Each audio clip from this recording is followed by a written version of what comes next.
Hi! Welcome to our channel.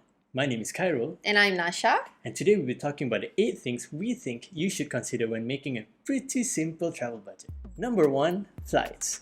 So this is pretty obvious. You have to fly from one country to another, at least most of the time. Sometimes you can take a train. Flights can cost a huge chunk of money depending on how long you're going to be there. It could be either the biggest or the second biggest expense. This can be the cost of baggage, meals, seat costs. Everything can cost dollars, which can add up to your expense. So my suggestion is to use an app called Skyscanner and compare all the prices from different airlines. And from there, you go to the actual airline website in order to get the actual price based on the suggestions made in Skyscanner. Number 2 would be accommodation. Why accommodation? Because you need a place to stay. Usually people would filter the accommodations based on their preference. One would also include public transportation, airport transfers, and also if it's close to a shopping district. I would recommend you to filter based on public transportation because you will be moving every day.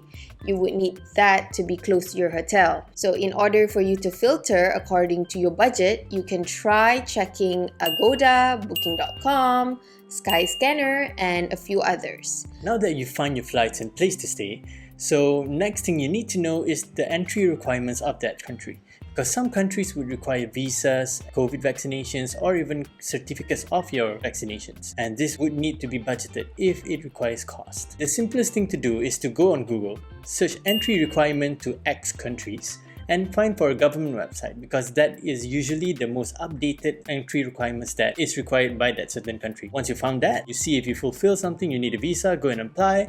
If you need to do some swab tests or COVID vaccinations, go and do that. And from there, you can read the details and know what you have to do to get into the country that you want to go to.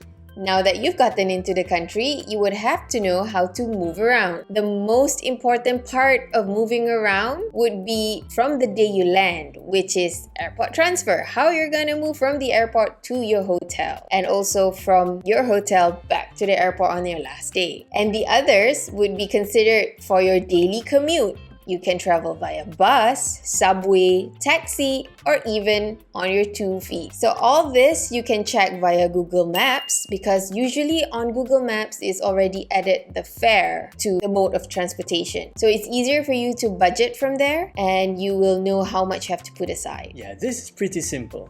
When we're there, we have to eat. So you need to have to budget for food. So some people budget it by budgeting daily.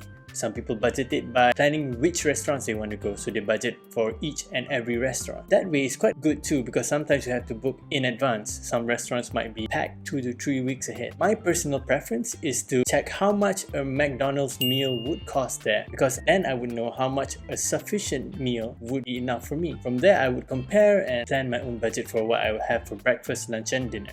Now that you're already entering a new country, obviously you want to move around and visit places. Some of the places may require entry fee, so we would recommend that you add attractions under your budget. And to avoid the long queues for walk-in tickets, I would recommend you to check online prior to your trip via Klook or KKday. Travel insurance is usually overlooked and usually skipped, but I think it is important to include in your travel budget because the last thing you want is to have to worry every day about something that went wrong during a trip. For the peace of mind, I think it's important to include travel insurance into your travel budget. Don't go for the cheapest one because the most important aspect of a travel insurance is for it to have comprehensive coverage and easy to claim. So go for those companies who have lesser issues with claiming processes so that when you miss your flights or when your baggage is lost or when you lose your items or passports overseas, you don't need to worry because you're covered by your travel insurance. Personal preference would be like Etika, travel insurance, AIA, AXA, and all those.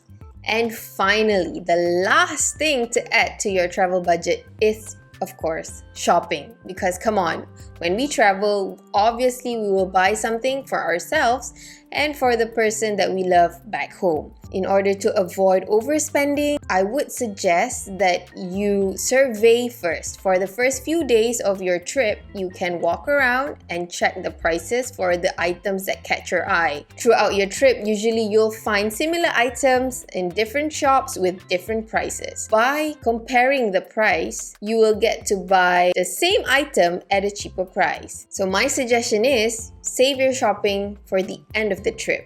So those are the 8 things we think you should consider when making a simple travel budget. So if you find this video any way helpful to you, do hit the like button. If there's anything we missed, go ahead and comment down below. And if you want to see more of us in action, hit the subscribe button. So yeah, see you next time. Bye. Bye!